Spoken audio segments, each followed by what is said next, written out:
Hello and welcome to In Conversation with WLV Doctoral College. I'm Dr. Deborah Curitan and I'm the Research Development Manager at the University of Wolverhampton. And I'm Dr. Ben Halligan, I'm Director of the Doctoral College. Today's vlog we're going to talk about how you set up your working environment. Bit of an unusual one, but I think it's one that's really important. Because I think a lot of us as researchers will work in a number of different environments, and how we make those comfortable spaces to be productive in our work. So, where are the places that you tend to work, Ben? Well, I'm lucky in that I can work almost anywhere, but I come from quite a big family, so as a child I was quite used to having to do things where and when I could. So consequently, I'm able to work in most environments, but I think what I tend to do is work best when I know that I have a quality period of time to do that work.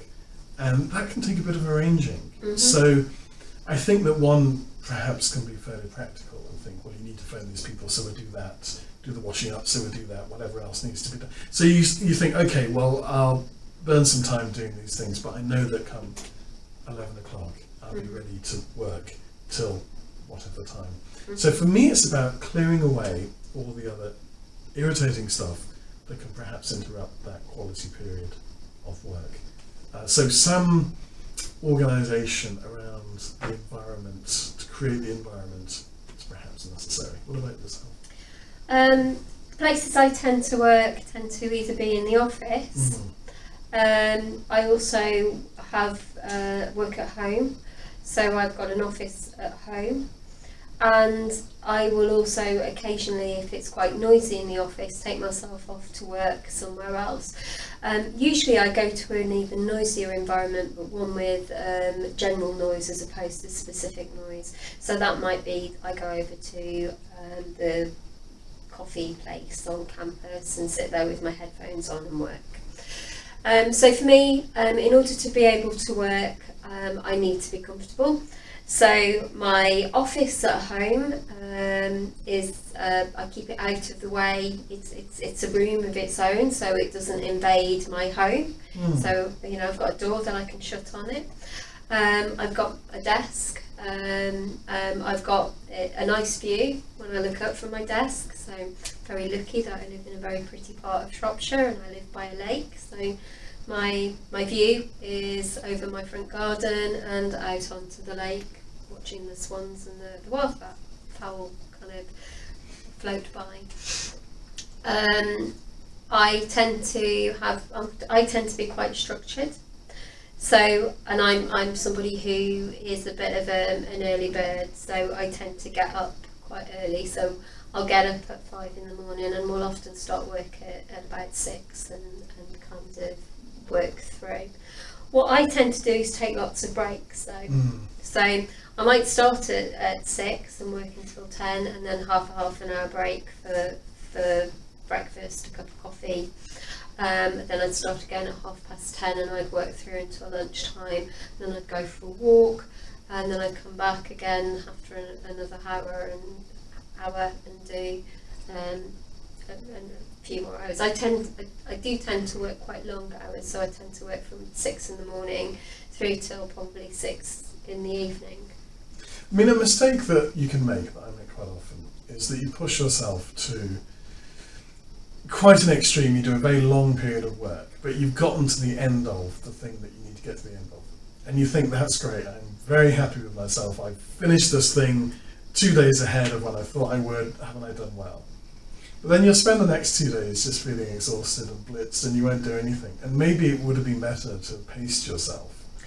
I think that's when my breaks come in. So if I'm working in the office, I'm probably not as productive as I am when I'm at home, because I don't take those breaks that I take when I'm at home. I think psychologically as well, some people adhere to this idea, which is that you're working away, and suppose you're trying to finish chapter 2, and then you finish it, so you stop working.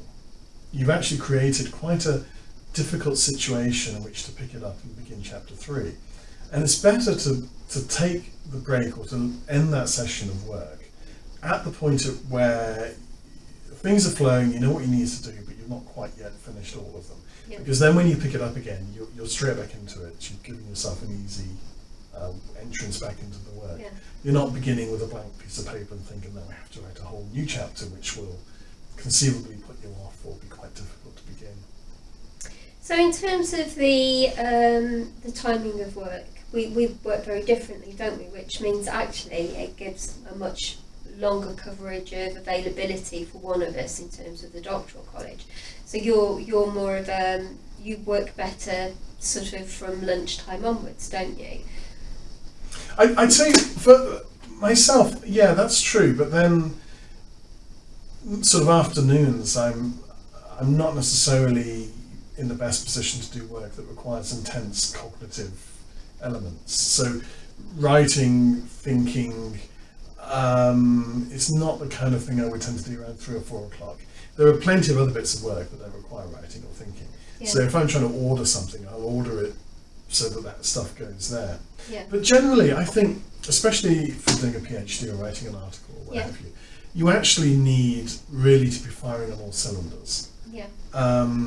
To actually get that prose down. I mean, there's other stuff you can do, sorting out citations, references that don't take so much. But to actually advance, you really need to be in the right position to do that. And I think it's very important to create environments in which that can occur. But if it doesn't occur, just give up. Because I think you can't force yourself to write if it's just not happening. Yeah. Just think to yourself, I'm going to take a break, as you say, I'm going to do something else, and then come back to it in a couple of days. And then it may flow at that point. Yeah. But I think that if you're trying to force it, it just won't happen. So I think it's a matter of being aware of times that work best for you, of environments that work best for you, where these haven't been achieved, where you're not in the mood, and then trying to find the work that best fits that particular mindset. If you can master that, then you have an easier life. If you can't, then it's maybe a recipe for not doing anything. Talking about environments and facilitative environments, one of the things that's happening at the moment is a group of our PGR are running online writing, I think they're Shut Up and Write workshops, where they've got, where they tweet to each other their goals. They all sit down separately wherever they are, sit and write for a little while. They agree a time that they're going to break, and then they feed into each other how they've done against the goals that they've set. So finding those sort of things might help as well.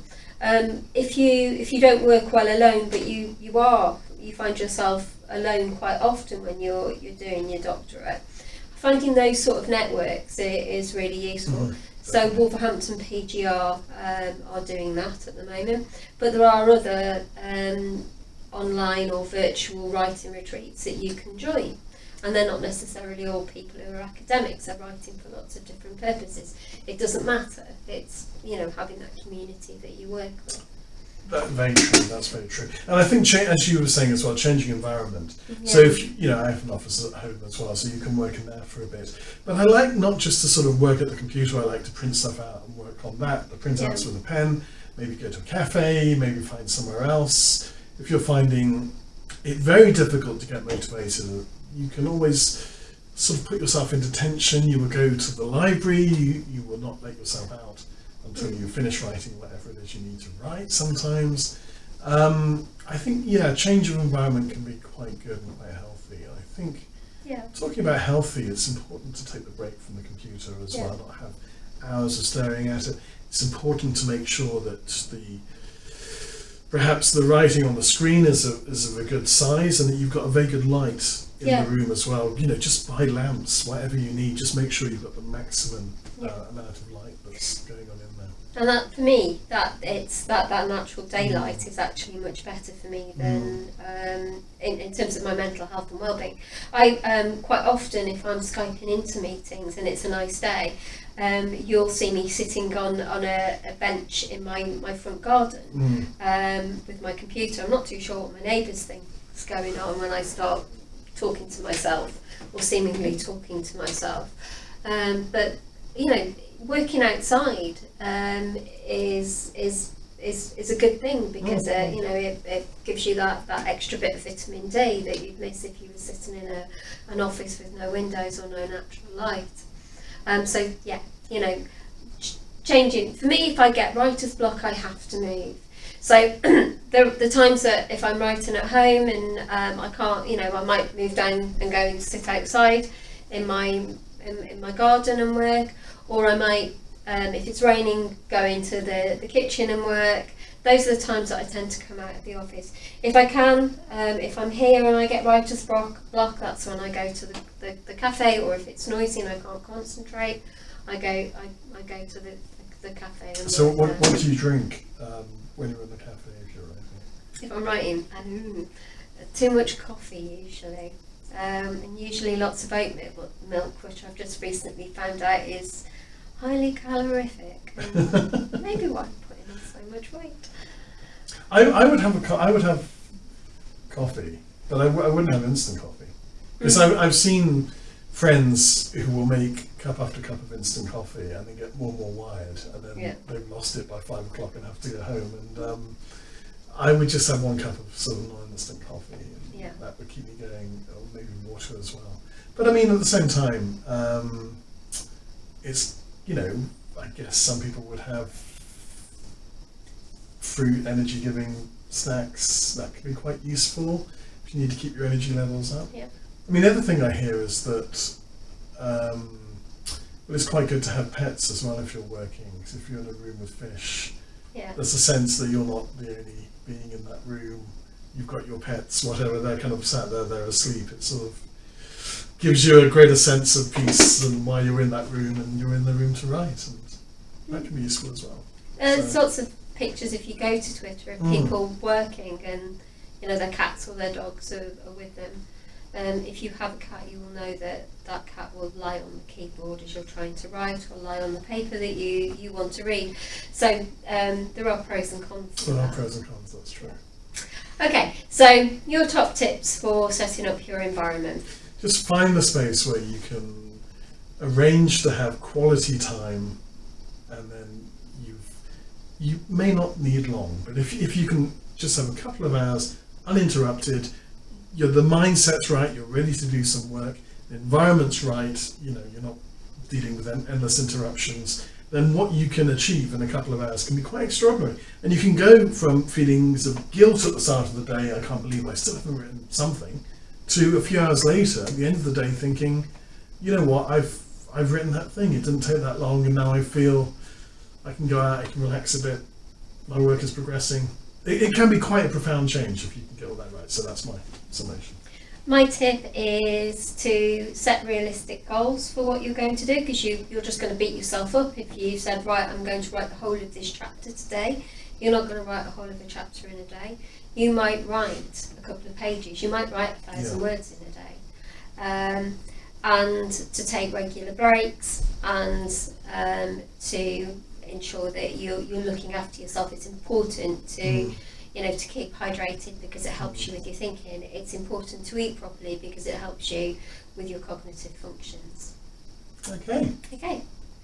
So thank you for listening. If you like our vlogs, please do follow our channel. You can also like or click the notification button if you want to hear when we release new vlogs.